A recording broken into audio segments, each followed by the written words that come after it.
کیا ووٹ ڈالنا ضروری ہے؟ ہم ووٹ کیوں ڈالتے ہیں؟ ریاست تلنگانہ میں اسمبلی انتخابات کا شور ہے۔ ہر پارٹی اور اس کا امیدوار پوری شدت سے مہم چلا رہا ہے اور ہر کوئی اپنی اپنی کامیابی کا دعوے دار بھی نظر آ رہا ہے۔ اگرچہ فیصلہ 3 دسمبر کو آنے والا ہے، رائے دہی مراکز پر تیاریاں شروع ہو چکی ہیں۔ مرحلہ جات میں کشتی مہم اور ووٹر سلپ بھی تقسیم ہو رہے ہیں۔ بہرحال اس وقت ہم سب مسلمانوں کے لیے سب سے اہم اور بنیادی کام ہے ووٹ ڈالنا، اپنی حق رائے دہی کا استعمال کرنا، جس کی جانب بطور خاص توجہ دینے کی ضرورت ہے۔ بلکہ گزشتہ 2 ماہ قبل سے ہی ہماری ریاست تلنگانہ کے اکابر و بزرگ علماء اکرام پورے منظم انداز میں اس کی مہم بھی چلاتے آئے ہیں، جس کے نتیجے ہزاروں ووٹرز کے ناموں کا الحمدللہ اندراج ہوا ہے۔ اب بس ضرورت اس بات کی ہے کہ ہم مسلمان 30 نومبر کو صبح کی اولین ساعتوں میں اپنے گھروں سے نکل کر پولنگ بوتھ پہنچے اور اطمینان سے ووٹ کا استعمال کریں۔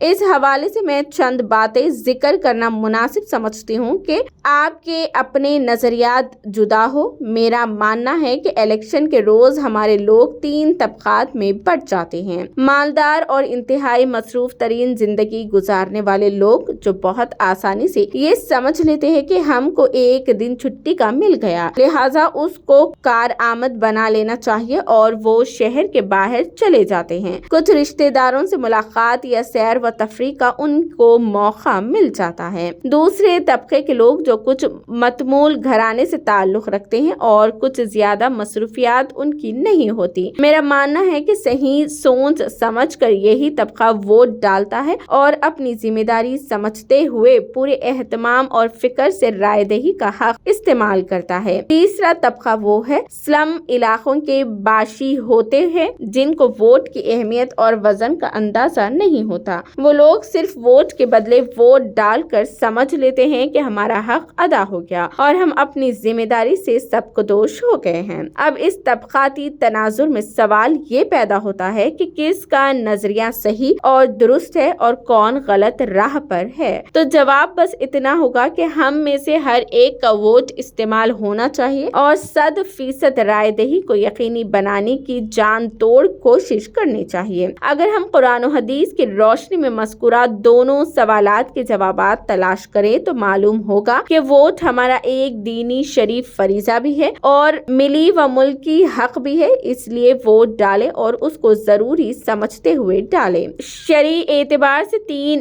حیثیتوں کا حامل ہے: شہادت یعنی گواہی، شفاعت یعنی سفارش، حقوق مشترکہ میں وکالت یعنی ہمارا منتخب کردہ نمائندہ ملکی و ملی حقوق میں ہمارا وکیل ہے۔ ان تینوں اعتبارات سے بھی ہمارا ووٹ کا استعمال لازمی طور پر ہونا چاہیے۔ اگر ایمانداری کے ساتھ جائزہ لے کر ووٹ ڈالے تو اس کے اچھے اثرات مرتب ہوں گے، اور اگر محض کسی کی دشمنی یا مال و دولت کی لالچ میں ووٹ ڈالیں گے تو ظاہر ہے کہ برے اثرات مرتب ہوں گے۔ علماء کرام نے لکھا ہے کہ ہر مسلمان ووٹ پر فرض ہے کہ ووٹ دینے سے پہلے اس بات کو پوری تحقیق کر لے کہ جس کو ووٹ دے رہا ہو وہ کام کی صلاحیت رکھتا ہے یا نہیں، اور قوم و ملت کے مسائل کو حل کرنے میں دیانتدار ہے یا نہیں۔ محض غفلت و لاپرواہی یا اس کو معمولی سمجھ کر اپنے ووٹ کو ضائع کر دینا بھی جرم ہے۔ اللہ پاک توفیق، فہم و سمجھ نصیب فرمائے۔